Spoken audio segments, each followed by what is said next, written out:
মুহূর্তে তোমরা অনলাইনে বসে কম্পিউটার অফিস অ্যাপ্লিকেশন 2 এর সাজেশনটা খুঁজতেছো।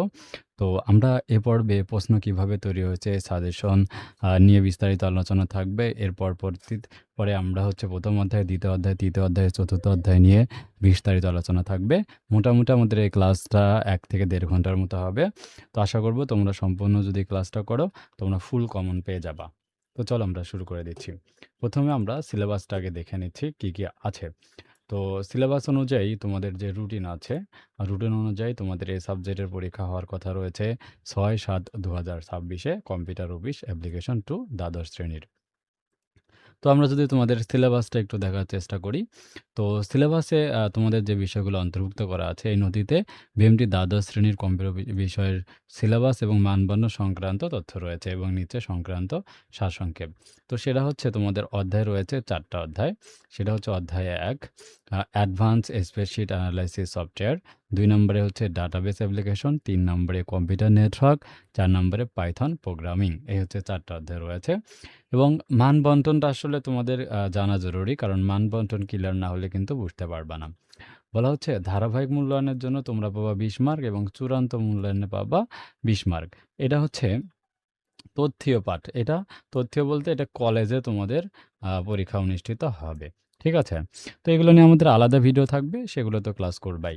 এখন তোমাদের যে লিখিত পাঠটা আছে, লিখিত পাঠে ক বিভাগে তোমাদের ৮টি প্রশ্ন থাকবে ১ থেকে ৮ নং পর্যন্ত। সংক্ষিপ্ত প্রশ্ন থাকবে, যেকোনো ৫টা উত্তর করতে হবে। ২ মার্ক করে ১০ মার্ক। আর খ বিভাগ রচনামূলক প্রশ্ন থাকবে। একটি করে মোট ৮টি প্রশ্ন থাকবে ৯ থেকে ১৬ পর্যন্ত। আর যেকোনো ৫টা উত্তর দিতে হবে, ৪ পাঁচা ২০ মার্ক। ঠিক আছে? তো চলো আমরা আগে নমুনা প্রশ্নটা এক নজরে দেখে নেই, কারণ তাহলে আমাদের বিষয়গুলো কিন্তু ক্লিয়ার হবে। ঠিক আছে? তো চলো আমরা নমুনা প্রশ্নটা নিয়ে নিচ্ছি বিএমটি ২০২৩ বা ২৪ সালের কোশ্চেন থেকে। এই যে দেখো, তোমাদের সময় দেওয়া হবে ২ ঘন্টা। তো এটা পূর্ণমান হচ্ছে ৩০ মার্ক। ক বিভাগে ১ থেকে ৮ পর্যন্ত এমন ৮টা প্রশ্ন থাকবে, ৫টা উত্তর করতে হবে। খ বিভাগে এমন ৯ থেকে ১৬ পর্যন্ত আরও ৮টা প্রশ্ন থাকবে, ৫টা লিখতে হবে, ৪ মার্ক করে ২০ মার্ক। এটা হচ্ছে রচনামূলক প্রশ্ন। সিলেবাসে কিন্তু তোমাদের বলা হয়েছে, এই যে দেখো, যে এই অংশে রচনামূলক যে প্রশ্নপাঠটা আছে এখানে প্রতিটি প্রশ্নে এক বা একাধিক অংশ থাকতে পারে। যেমনটা আমরা এর আগের প্রশ্ন যদি দেখি, এই তো দেখো কেমন রয়েছে। একটা ফাংশন কি, ফাংশনের প্রয়োজনীয়তা লেখো, 2টা পার্ট আছে। ব্লুটুথ কি, ক্লাউড কম্পিউটিং এর সার্ভিস কয় ধরনের ও কি কি। এখানে কিন্তু দেখো 2টা করে পার্ট রয়েছে, এক বা একাধিক অংশ থাকতে পারে।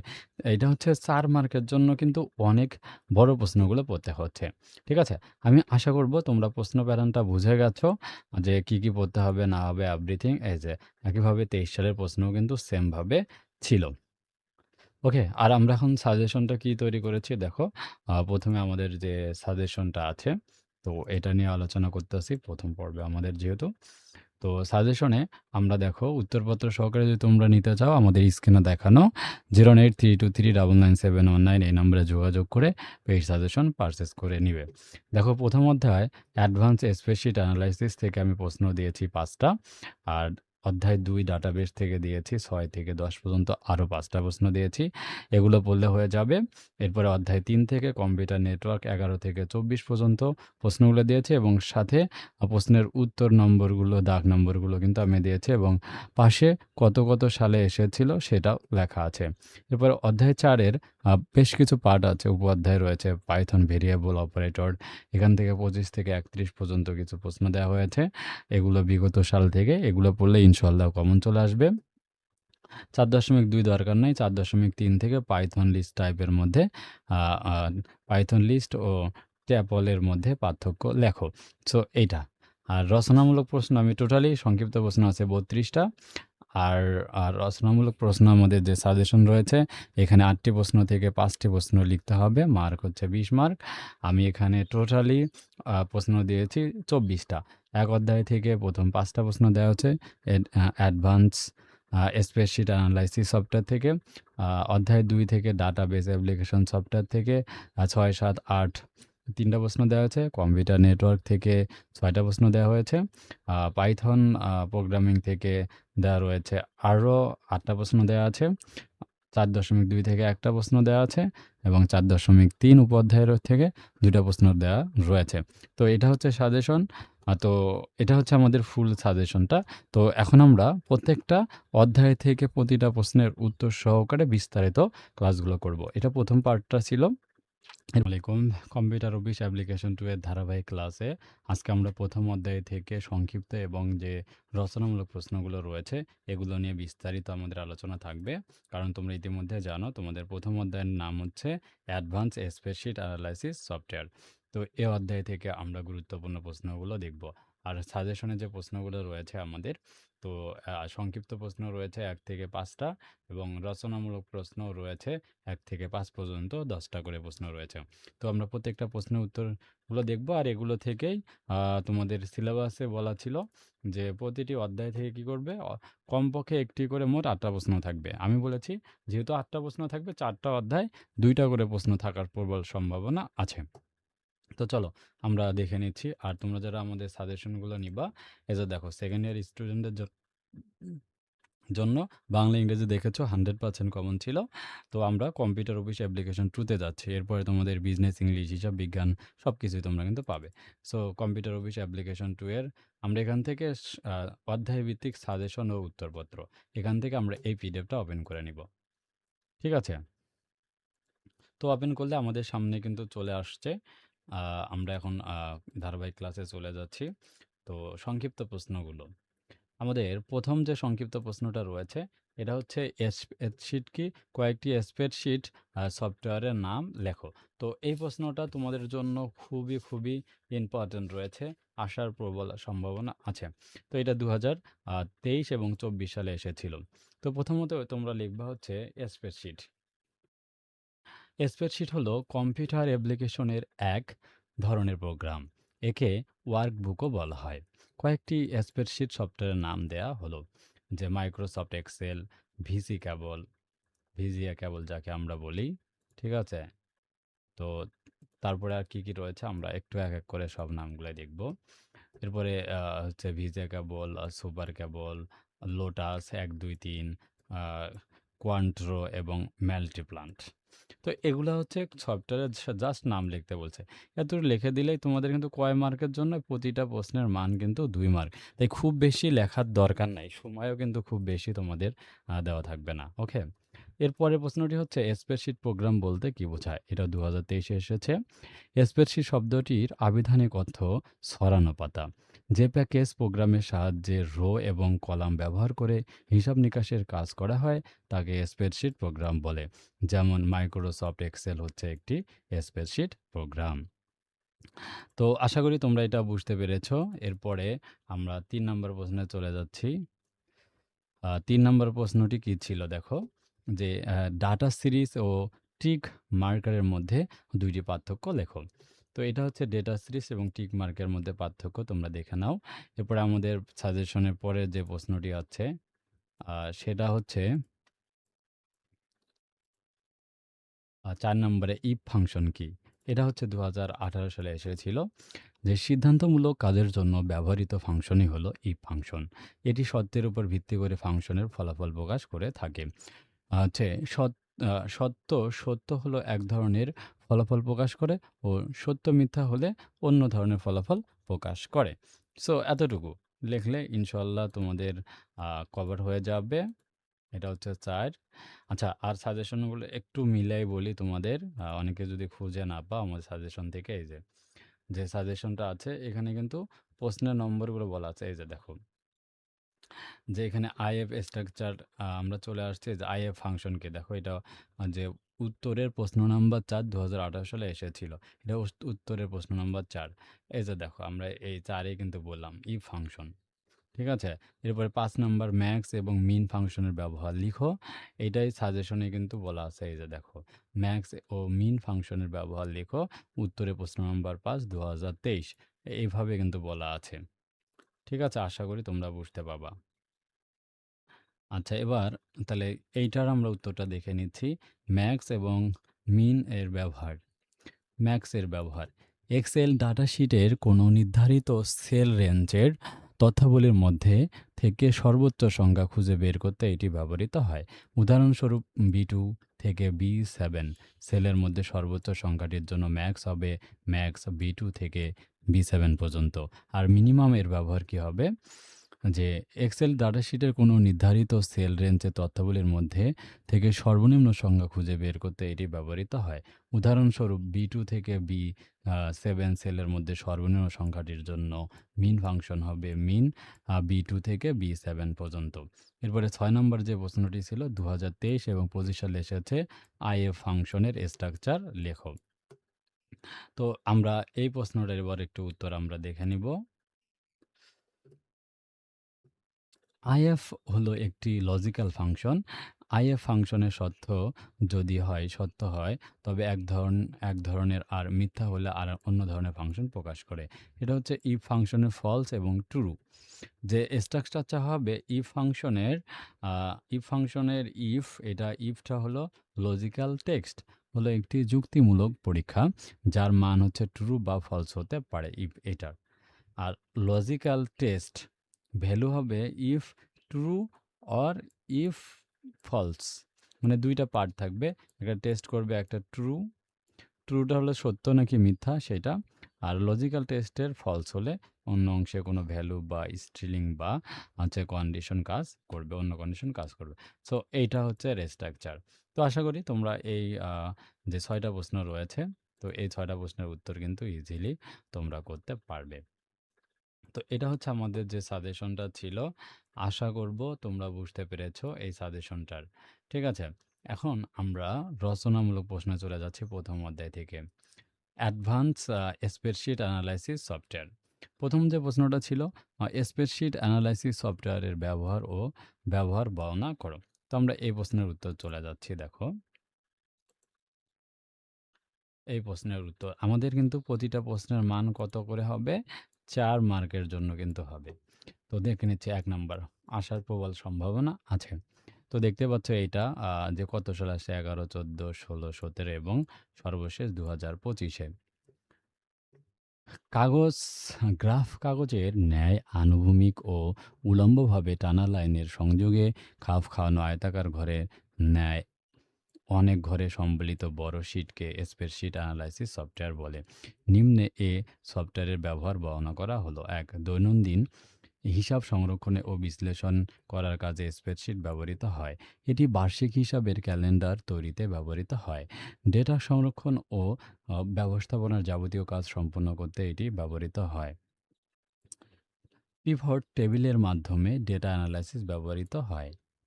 এটি বার্ষিক প্রতিবেদন ও বাজেট প্রণয়নের কাজে ব্যবহৃত হয়। ব্যাংকিং ব্যবস্থাপনার যাবতীয় হিসাব নিকাশ বিষয়ক বিশ্লেষণ করতে ব্যবহৃত হয়। এর সাহায্যে খুব সহজে উৎপাদন ব্যবস্থাপনা, আয়কর ও অন্যান্য হিসাব তৈরি করা যায়। এর সাহায্যে বৈজ্ঞানিক বিভিন্ন কাজের ক্যালকুলেশন করা সহজ হয়। এর সাহায্যে বিভিন্ন প্রতিষ্ঠানের বেতন হিসাব, পাইরল তৈরি, মজুদ হিসাব নিয়ন্ত্রণ করা যায়। গাণিতিক ত্রিকোণমিতি ও পরিসংখ্যানিক ফাংশন ব্যবহার করা যায়। এছাড়া তথ্যকে আকর্ষণীয় করে উপস্থাপনের জন্য বিভিন্ন ধরনের চার্ট বা গ্রাফ তৈরি এবং ভবিষ্যৎ পরিকল্পনা তৈরি করা যায়। সো এটা করলে ইনশাল্লাহ হয়ে যাবে। এরপরে আমরা প্রশ্নে চলে যাচ্ছি। 2 নাম্বার, এটা হচ্ছে 2024 সাল থেকে এসেছিল। স্প্রেডশিট অ্যানালাইসিস প্রোগ্রামের বিভিন্ন প্রকার চার্টের ব্যবহার লিখো। আমি রিডিং আর পড়তেছি না, তোমরা পড়ে নিবা। তো এখান থেকে এই প্রশ্নটা। আর এরপরে 3 নাম্বার যে প্রশ্নটা আছে, ফাংশন আর্গুমেন্ট, ফাংশন স্টেটমেন্ট ও ফাংশন এক্সপ্রেশন বর্ণনা করো। এটা হচ্ছে 3 নাম্বারে রয়েছে, এইটা পড়বা।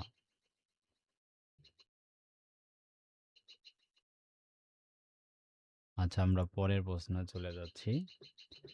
পরের প্রশ্নটি হচ্ছে 4 নাম্বার,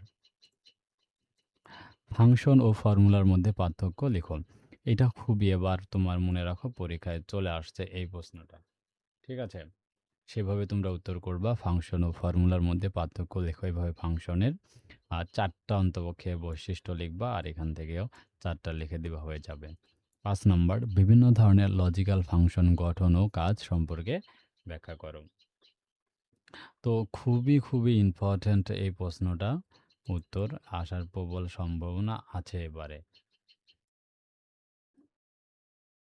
ওকে, এখান থেকে আমি যেহেতু ৪ মার্ক চেষ্টা করবা এটা যেহেতু লজিক্যাল ফাংশনগুলোর তোমাকে লিখতে হবে। ইফ ফাংশন লিখতে হবে, অ্যান্ড ফাংশন লিখতে হবে, অর ফাংশনটা লিখতে হবে। হ্যাঁ? নট ফাংশনের লিস্ট গুলো লিখতে হবে। হ্যাঁ? প্রত্যেকটা ফাংশন লিখে দিলে ইনশাআল্লাহ হয়ে যাবে।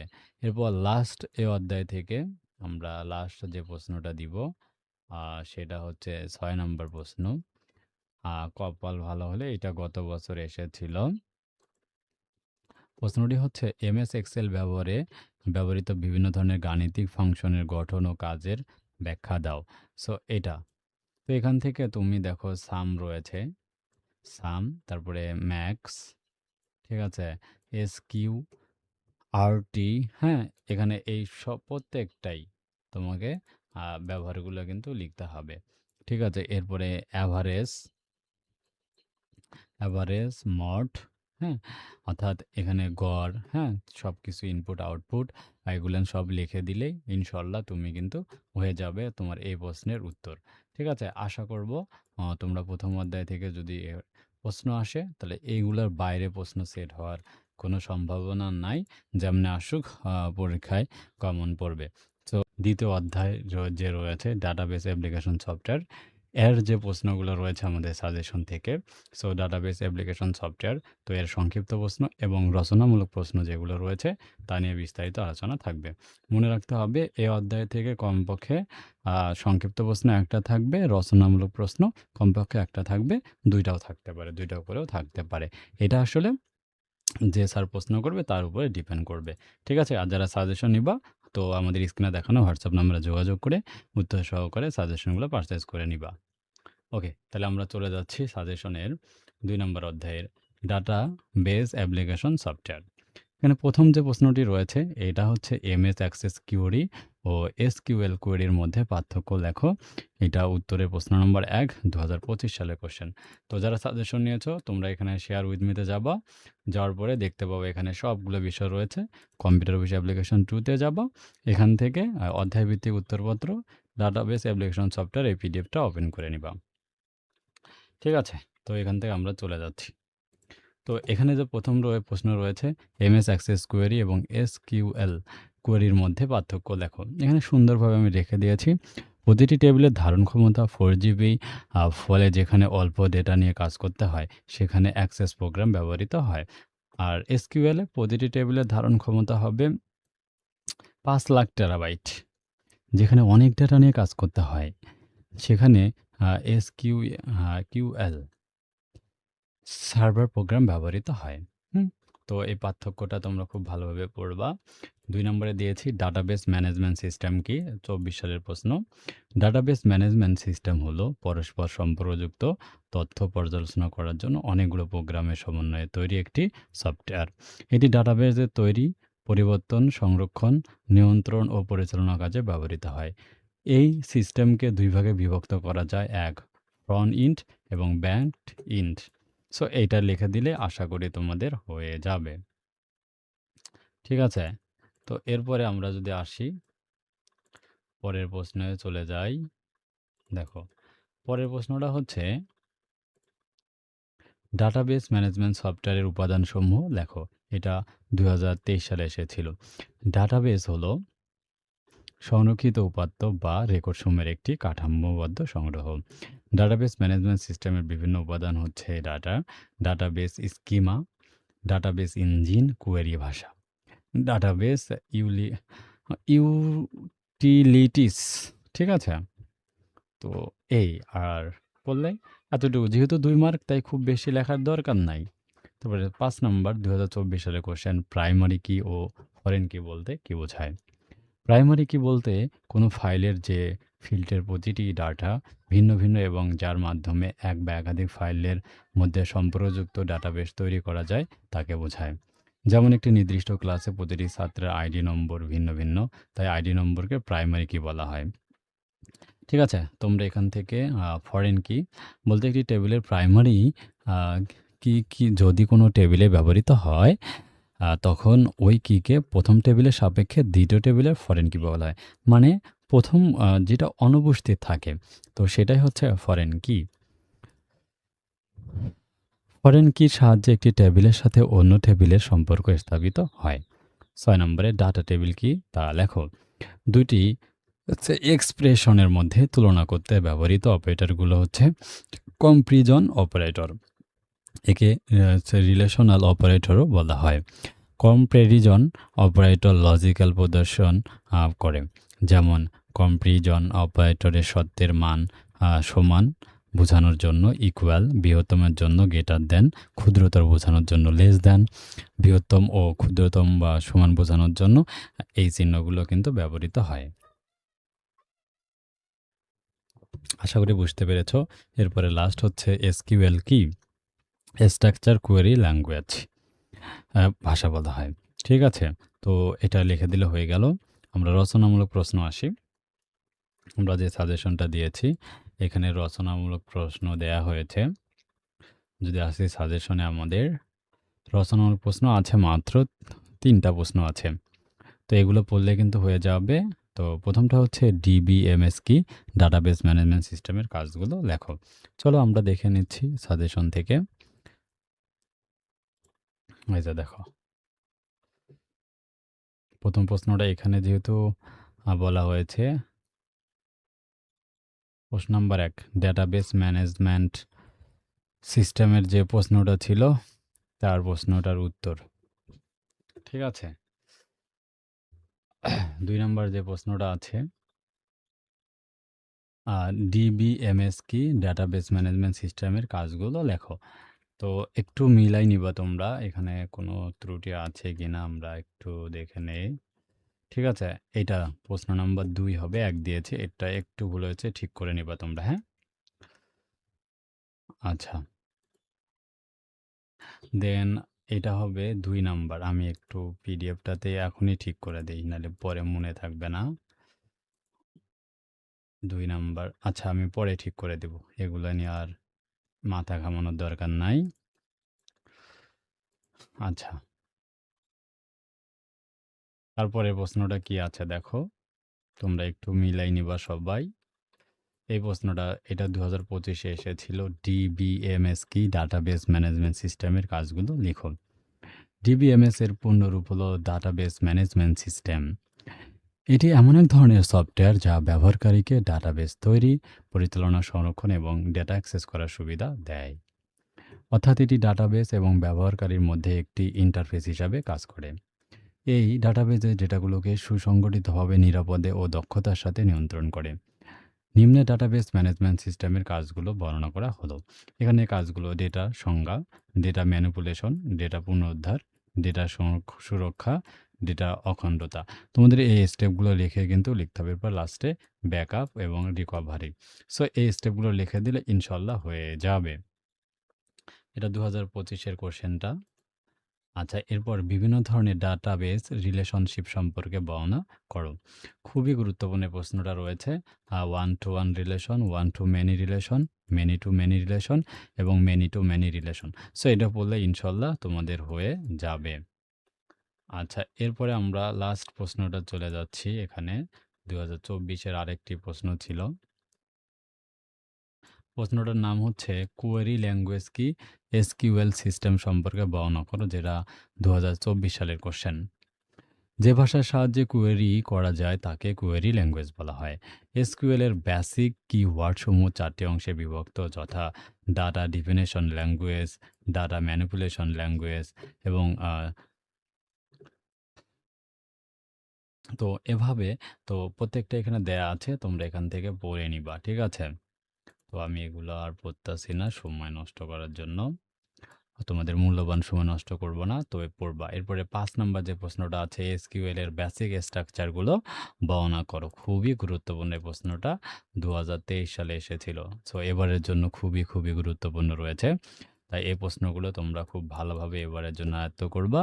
তাহলে ইনশাল্লাহ যে কোনো প্রশ্ন পরীক্ষায় আসুক তোমরা উত্তর করতে পারবা।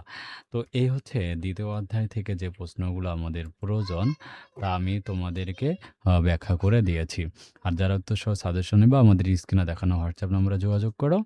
আর আমাদের সাজেশন থেকে তোমরা লাইভ ক্লাস করার জন্য অবশ্যই আমাদের যে রাজু একাডেমি ভেরিফাই পেজটা রয়েছে, আমার এই যে ভেরিফাই পেজ রাজু একাডেমি 2024, অবশ্যই এই পেজটাতে ফলো দিয়ে রাখো, হ্যাঁ?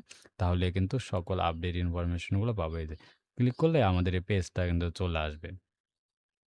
তো আর আশা করি তোমরা বুঝতে পেরেছো, এই যে কোশ্চেন প্যাটার্ন এভরিথিং সব কিছুই থাকবে। এটা হচ্ছে আমাদের পেজ, হ্যাঁ? ফলো দিয়ে রাখো। এখানে দেখো লাইভ ক্লাসে ইংরেজিতে কি পরিমাণ স্টুডেন্ট ছিল আমাদের ক্লাসে। দেখতে পাচ্ছ কতদিন ক্লাসে, হ্যাঁ? 435টা কমেন্ট ছিল, আর এটাতে 823টা কমেন্ট। অনেক স্টুডেন্ট ক্লাস করেছে। ঠিক আছে? ইনশাআল্লাহ কমন থাকবে। আর যে কোনো প্রয়োজনে আমাকে নক করতে পারো। তোমাদের সব ধরনের সহযোগিতা করব। নেক্সট ক্লাসে আমরা থার্ড যে চ্যাপ্টার আছে কম্পিউটার নেটওয়ার্ক নিয়ে বিস্তারিত আলোচনা করব ইনশাআল্লাহ। নেটওয়ার্ক এইটার উপরে বিস্তারিত ক্লাস থাকবে, সাজেশন থাকবে। আমাদের যে সাজেশন রয়েছে কম্পিউটার নেটওয়ার্ক, এখান থেকে সংক্ষিপ্ত প্রশ্ন 11 থেকে 24 পর্যন্ত আছে। আর তৃতীয় অধ্যায়ের যে 9 থেকে 14 পর্যন্ত যে রচনামূলক প্রশ্নগুলো আছে তা নিয়ে বিস্তারিত আলোচনা থাকবে। আর মাথায় রাখবে এই অধ্যায় থেকে 2টা প্রশ্ন কিন্তু থাকবে, 2টা বা 3টা থাকবে। আর সংক্ষিপ্ত প্রশ্ন 2 থেকে 3টা থাকবে, আর রচনামূলক প্রশ্ন কিন্তু 2 থেকে 3টা প্রশ্ন থাকবে। তাই অবশ্যই ভালোভাবে তোমরা এই ক্লাসটা করবা। ঠিক আছে? আর সাজেশন নিতে চাইলে স্ক্রিনে দেখানো হোয়াটসঅ্যাপ নম্বরে যোগাযোগ করে তোমরা উত্তর সহকারে পারচেজ করে নিবে। তো চলো আমরা শুরু করে দিচ্ছি।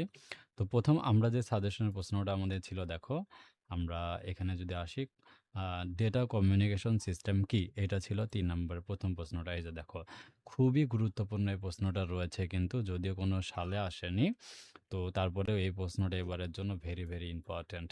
ডেটা কমিউনিকেশন সিস্টেম কি অনেকগুলো কলেজে কিন্তু পরীক্ষায় এসেছে। কোনো ডেটাকে এক প্রান্ত থেকে অন্য প্রান্তে, কিংবা এক কম্পিউটার থেকে অন্য কম্পিউটারে, অথবা এক ডিভাইস থেকে অন্য ডিভাইসে স্থানান্তর প্রক্রিয়াই হচ্ছে ডেটা কমিউনিকেশন সিস্টেম।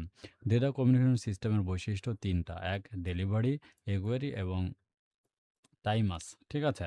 সো এই বিষয়গুলো মনে রাখতে হবে। আর কমিউনিকেশনের যে বৈশিষ্ট্যগুলো আছে, এই যে একটু বৈশিষ্ট্য আমরা নিচে দেওয়া আছে: ডেলিভারি, একুয়েরিসি, ডেলিভারি, একুয়েরিসি এবং হচ্ছে টাইম লাইন্স। ঠিক আছে? তো পরের প্রশ্নটা হচ্ছে আমাদের ডেটা 3টা বৈশিষ্ট্য লিখতে বলেছিলাম। তো 3টা বৈশিষ্ট্য কি কি দেখো। 3টা বৈশিষ্ট্য, প্রথমটা হচ্ছে ডেলিভারি, তার একটু বর্ণনা দিতে হবে। খুবই গুরুত্বপূর্ণ এই প্রশ্নটা কিন্তু এবার আসার মতো। ঠিক আছে? ডেলিভারি সিস্টেমকে অবশ্যই ঠিক প্রান্তের ডেটা ডেলিভারি করতে হয়। একুরেসি সিস্টেমকে অবশ্যই সঠিকভাবে ডেটা ডেলিভারি করতে হবে। আর সিস্টেমকে অবশ্যই নির্ধারিত সময়ে ডেটা ডেলিভারি দিতে হবে, মানে টাইমস লাইন্সটা রাখতে হবে। আচ্ছা, এরপরে 3 নম্বর প্রশ্নটি হচ্ছে ডেটা ট্রান্সমিশন মেথড কাকে বলে। খুবই গুরুত্বপূর্ণ এই প্রশ্নটা, মনে করো পরীক্ষায় আসছে।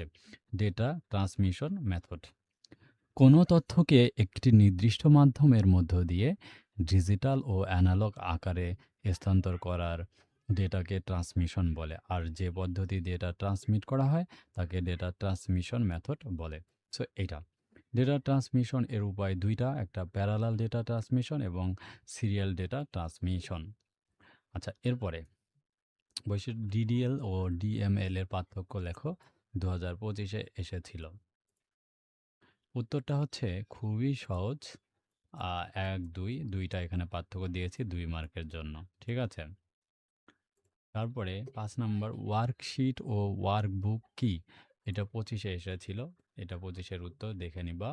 ৬ নম্বরে যে প্রশ্নটা এসেছিল, টুইটেস্টেড পেয়ার কেবল কি? খুবই গুরুত্বপূর্ণ রয়েছে।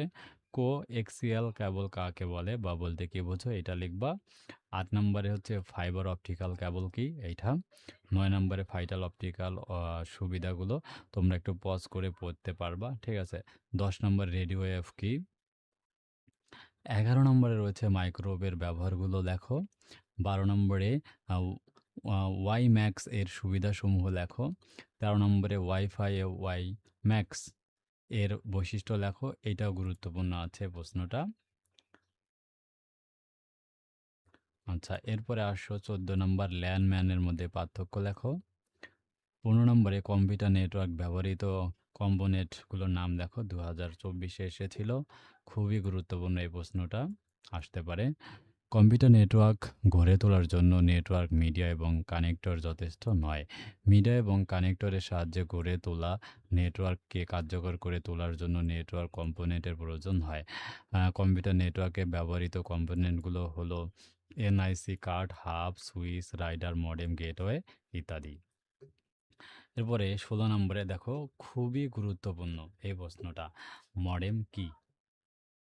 ঠিক আছে, খুবই গুরুত্বপূর্ণ, মডেম কি এই প্রশ্নটা রয়েছে। মডেমের সংজ্ঞাটা দাও, খুবই গুরুত্বপূর্ণ এইটা। এরপরে সুইচ কি, তারপরে হচ্ছে রাইডার কি, এই প্রশ্নটা এবার আসার সম্ভাবনা, রাইডার কি এর ব্যবহার লেখো, এটা এবার আসতে পারে এই প্রশ্নটা। রাইডার হলো একটি ওয়ার্কিং ডিভাইস যা বিশেষ হার্ডওয়্যার এবং সফটওয়্যারের সমন্বয়ে গঠিত। এর মূল কাজ হলো ডেটা প্যাকেজের গন্তব্য, ইন্টারনেটের প্রোটোকল অ্যাক্সেস বিশ্লেষণ করা এবং বিভিন্ন ভিন্ন ভিন্ন নেটওয়ার্কের মধ্যে ডেটা আদান প্রদানের জন্য সবচেয়ে কার্যকর এবং সংক্ষিপ্ত পথ খুঁজে বের করা। ডেটা প্যাকেজকে কোন পথ দিয়ে পাঠাতে সবচেয়ে সুবিধাজনক, রাইটারে সে সিদ্ধান্ত নিতে পারে। সো এটা খুব ভালোভাবে তোমরা এই প্রশ্নটা কিন্তু সলভ করবা। আশা করি কিন্তু তোমরা উত্তর করতে পারবা। এরপরে 20 নম্বর প্রশ্নটি হচ্ছে গেটওয়ে কি, উদাহরণসহ লেখো। এটা হচ্ছে 22 সালে এসেছিল। গেটওয়ে হলো এক ধরনের কানেক্টিং ডিভাইস যা নির্দিষ্ট প্রোটোকল বিশিষ্ট 2 বা ততোধিক নেটওয়ার্কগুলোকে যুক্ত করার জন্য ব্যবহৃত হয়। এটি প্রোটোকলকে ট্রান্সলেশন করে থাকে। এটি এএসআই মডেমের 4, 5, 6, 7 লেয়ারে কাজ করে। তো আশা করি তোমরা এটাও বুঝতে পেরেছ। তারপরে আমরা যদি প্রশ্নতে যাই, নেক্সট আমাদের 21 নাম্বার প্রশ্ন, নেটওয়ার্ক টপোলজি বলতে কি বোঝায়, কত প্রকার, কি কি, খুবই গুরুত্বপূর্ণ। 22 নম্বরে টপোলজি কি, রিং ও টপোলজি এর মধ্যে পার্থক্য দেখো, খুবই গুরুত্বপূর্ণ এই প্রশ্নটি, খুব ভালোভাবে পড়বা। ঠিক আছে, দেখো আমরা যে সংক্ষিপ্ত প্রশ্নগুলো দিয়েছিলাম সব কিছুর উত্তরগুলো তোমাদের কিন্তু বলে দেওয়া হয়েছে। আশা করি এখন থেকে সংক্ষিপ্ত প্রশ্ন আসলে কমন পাবা। এবার সাজেশনে আমরা যে রচনামূলক প্রশ্নগুলো দিয়েছিলাম, তো রচনামূলক প্রশ্ন হচ্ছে কম্পিউটার নেটওয়ার্ক থেকে 6টা প্রশ্ন রয়েছে। প্রথমটা, কম্পিউটার নেটওয়ার্ক কি, নেটওয়ার্কের প্রকার বর্ণনা করো, 25 সালে এসেছিল। চলো আমরা দেখে নিচ্ছি। ওকে, দেখো নিরকীর প্রকারভেদ, এটার প্রশ্নের মান কত, এইটা মাথায় রাখতে হবে। এর মার্ক কিন্তু অনলি 4 মার্কস, তাই খুব বেশি লেখা যাবে না। ওকে, তো এর উত্তরটা হচ্ছে কম্পিউটার নেটওয়ার্ক। কম্পিউটার নেটওয়ার্ক হলো এমন একটি ব্যবস্থা যেখানে 2 বা ততোধিক কম্পিউটার এবং অন্যান্য ডিভাইস তারযুক্ত বা তারবিহীন মাধ্যমে একে অপরের সাথে যুক্ত থাকে। ভৌগোলিক আকার বিস্তৃতির উপর ভিত্তি করে কম্পিউটার নেটওয়ার্ক প্রধানকে 4 ভাগে ভাগ করা যায়, যথা LAN, local area network, man, LAN, man, one, pan, হচ্ছে এই 4টা।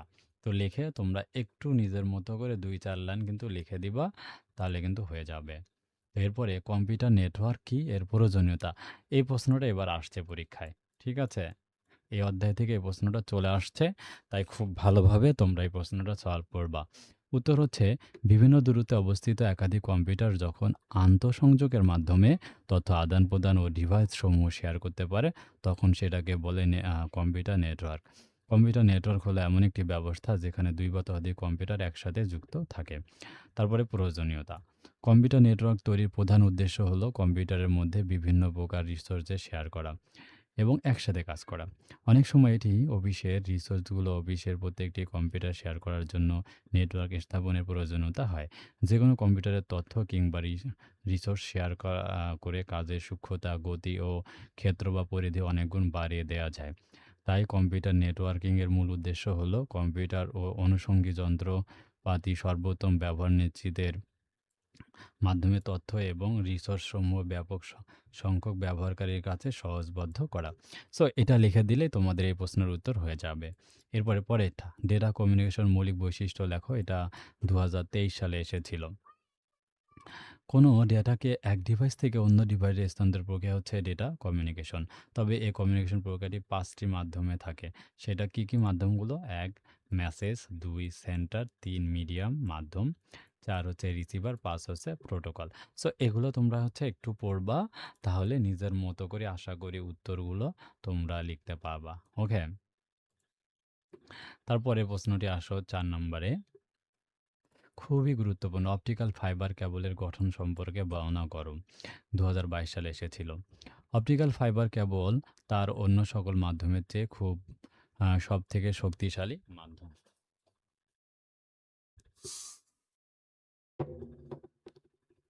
আচ্ছা, এরপরে বলা হচ্ছে মাধ্যম নিচে অপটিক্যাল ফাইবারের কেবল গঠন বর্ণনা করা হলো। ফাইবার তৈরির জন্য বৈদ্যুতিক অন্তর্পদার্থ হিসাবে সিলিকা কম্পোনেন্ট কার্স বহুলভাবে ব্যবহৃত হয়। ফাইবার তৈরিতে কোনো সাধারণ কাজ ব্যবহার হয় না, কেননা সাধারণ কাজ মাধ্যমে আলোক রশ্মি কিছু দূর যেতেই নিঃশেষ হয়ে যায়। ফাইবার অপটিক হচ্ছে অপটিকের 3টি স্তর থাকে, যথা কোর, ক্ল্যান্ডিংস আর হচ্ছে জ্যাকেটস। সো এগুলো তোমরা পড়বা। আমি আর পড়ে সময় নষ্ট করব না। সাজেশনটা আশা করি এই বিগত সালের এই প্রশ্নগুলো পড়লে তোমাদের কমন চলে আসবে। এরপরে ব্লুটুথ কি? হচ্ছে ক্লাউড কম্পিউটিং এর সার্ভিস কয় ধরনের ও কী, কী? 2024 সালে এসেছিল। খুবই গুরুত্বপূর্ণ এই কোশ্চেনটা। তাই একটু ভালো করে তোমরা এই প্রশ্নের উত্তরটা পড়বা। আচ্ছা, তারপরে দেখো এরপরে যে প্রশ্নটা আছে সেটা ওয়াইফাই ম্যাক্স কি? আর ওয়াই ম্যাক্স কি? ওয়াই ম্যাক্স এর সুবিধা অসুবিধা বর্ণনা করো।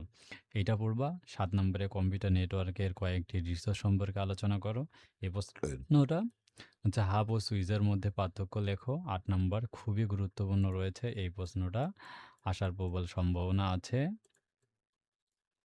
9 নম্বরে নেটওয়ার্ক প্রোটোকল, বিভিন্ন প্রকার নেটওয়ার্কের প্রোটোকল সম্পর্কে আলোচনা করো। 10 নম্বরে ক্লাউড কম্পিউটিং এর প্রকারভেদ বর্ণনা করো। 11 নম্বরে ল্যান ও ওয়ান এর মধ্যে পার্থক্য লেখো। সো এই হচ্ছে 11টা প্রশ্ন এখান থেকে। আশা করি এগুলো পড়লে তোমাদের 3য় অধ্যায় থেকে যেভাবে প্রশ্ন আসুক তোমরা উত্তর করতে পারবে। তো যারা উত্তরসহ সাজেশন এখনও পারচেজ করোনি, আমাদের স্ক্রিনে দেখানো হোয়াটসঅ্যাপ নম্বরে যোগাযোগ করো। আর আমাদের পেজে লাইভ ক্লাস হবে, তাই অবশ্যই পেজটাকে এখনও যদি ফলো না দিয়ে থাকো তো অবশ্যই আমাদের রাজু একাডেমি ভেরিফাই পেজটাকে ফলো দিয়ে রাখো।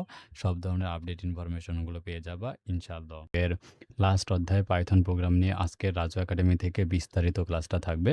তো এই ক্লাসটা করলে তোমরা সব কিছু একদম পেয়ে যাবা। আমাদের লাস্ট পর্ব এটা এই অধ্যায় থেকে।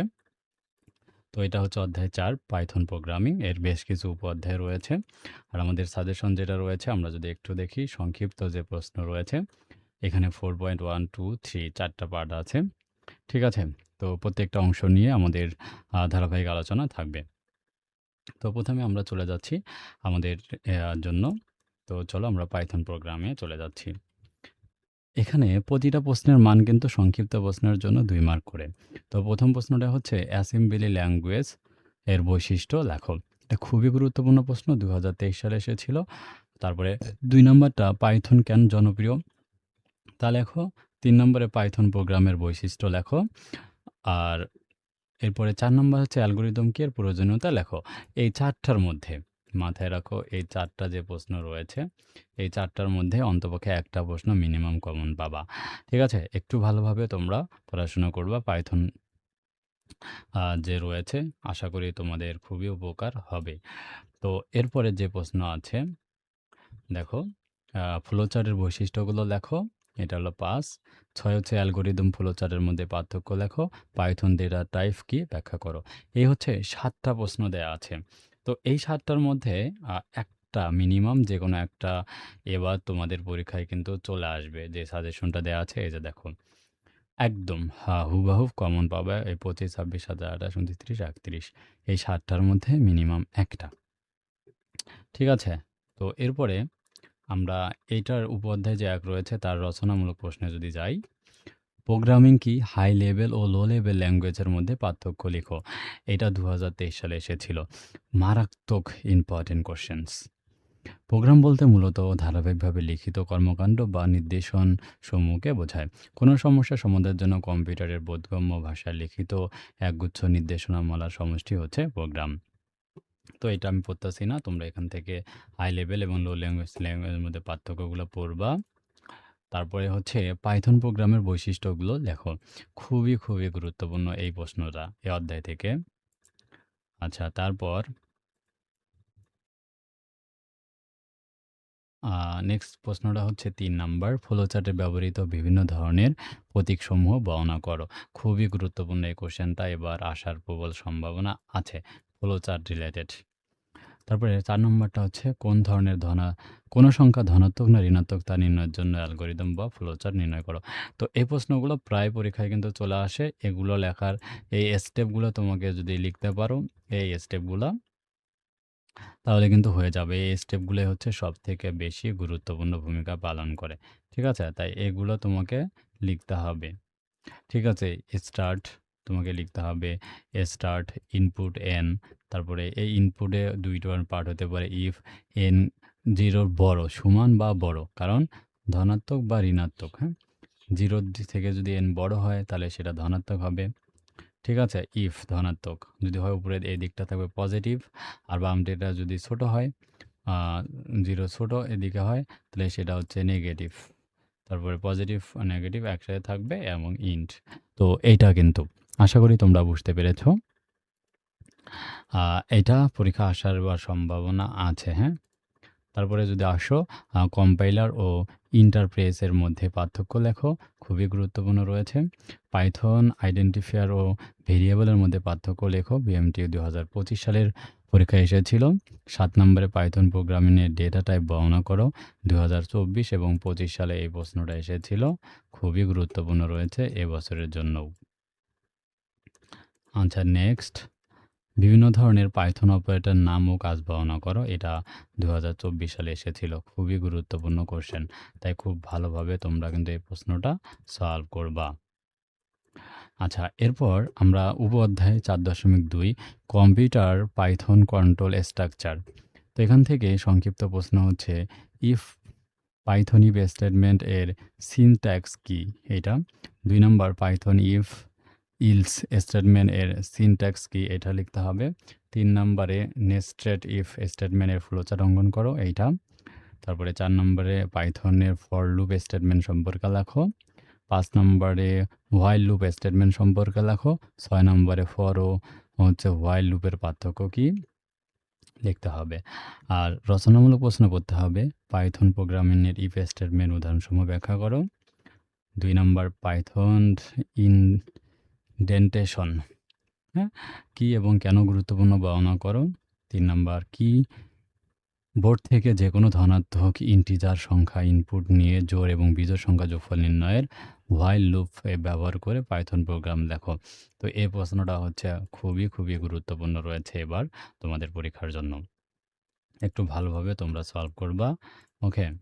তারপরে 4 নম্বরে কিবোর্ড থেকে ত্রিভুজের ভূমি ও উচ্চতা নির্ণয়ের জন্য পাইথন প্রোগ্রাম লেখো এবং আউটপুট দেখাও। এইটা। ঠিক আছে? খুবই গুরুত্বপূর্ণ এই প্রশ্নগুলা। বেস, ইনপুট, আউটপুট এগুলা কিন্তু আসবে পরীক্ষায়, হ্যাঁ? আচ্ছা, তারপর ফারেনহাইট স্কেলকে সেলসিয়াস তাপমাত্রায় রূপান্তরের জন্য পাইথন প্রোগ্রাম লেখো এবং আউটপুট দেখাও। তারপরে 6 নম্বর রয়েছে 3টি সংখ্যার মধ্যে বড় সংখ্যা নির্ণয়ের পাইথন প্রোগ্রাম লেখো। এটা 2024 সালে এসেছিল। তারপরে 7 নাম্বার, কোনো সংখ্যা লিপ ইয়ার বা অধিবর্ষ কিনা তা যাচাই করার প্রোগ্রামসমূহ লেখো। এটা 7 নাম্বার, খুবই গুরুত্বপূর্ণ রয়েছে। তারপরে আমরা উপ-অধ্যায় যদি 4.3-এ যাই, পাইথনের লিস্ট, ট্যাপল ও ফাংশন। তো এখান থেকে পাইথন আমরা সংক্ষিপ্ত যে প্রশ্নগুলো পড়তে হবে, পাইথন লিস্টের আইটেম আপডেটিং সম্পর্কে লেখো। 2, পাইথন লিস্টের আইটেমের কনক্যাটিনেশন সম্পর্কে লেখো। 3, পাইথন লিস্ট ও ট্যাপলের মধ্যে পার্থক্য লেখো। 4 নম্বর, ইউজার ডিফাইন্ড ফাংশন এবং ল্যাবরেটরি ফাংশনের মধ্যে পার্থক্য দেখো। ইম্পর্টেন্ট রয়েছে এই প্রশ্নটা। আচ্ছা, এগুলো পড়লে এখান থেকে হয়ে যাবে এবং রচনামূলক প্রশ্ন পড়তে হবে, যে প্রশ্নগুলো পাইথন লিস্ট এবং অ্যারের মধ্যে পার্থক্য লেখো। 2, ফাংশন কি? ফাংশনের প্রয়োজনীয়তা, এইটা মোস্ট ইম্পর্টেন্ট কোশ্চেন তোমাদের জন্য। খুবই গুরুত্বপূর্ণ প্রশ্ন পড়তে হবে। এরপরেরটা হচ্ছে পাইথনের ফাংশন আর্গুমেন্ট কত প্রকার ও কী কী? হচ্ছে রিকোয়ার্ড আর্গুমেন্ট, কিওয়ার্ড আর্গুমেন্ট সম্পর্কে সংক্ষেপে বর্ণনা করো। এইটা। লাস্ট হচ্ছে পার্টটা রয়েছে পাইথনের ডিকশনারি ও ফাইল।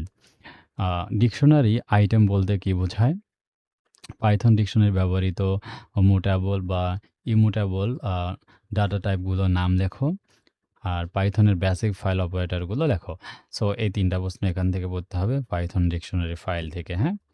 তারপরে রচনামূলক প্রশ্ন পড়তে হবে পাইথনের প্রোগ্রামিংয়ের ডিকশনারি এর গঠন উদাহরণসহ বর্ণনা করো। এটা একটা। পাইথনের ফাইল মেথড বর্ণনা করো। ঠিক আছে? এই প্রশ্নগুলো পড়লে ইনশাআল্লাহ তোমরা যেকোনো প্রশ্ন পরীক্ষায় আসলে তুমি কিন্তু লিখতে পারবা। ঠিক আছে? তো এই হচ্ছে সম্পূর্ণ সাজেশনটা। আশা করি তোমাদের উপকার হবে পরীক্ষায়। আর কেমন হয়েছে তোমাদের প্রস্তুতি অবশ্যই কমেন্ট করে জানাবে। আর সাজেশন নেওয়ার জন্য অবশ্যই আমাদের স্ক্রিনে দেখানো নাম্বারে যোগাযোগ করবে। আর অবশ্যই আমাদের পেজটাকে এখনও ফলো করে না থাকলে আমাদের পেজটাকে ফলো করে নাও। আর যেকোনো প্রয়োজনে রাজু একাডেমি তোমাদের সহযোগিতা করবে ইনশাআল্লাহ।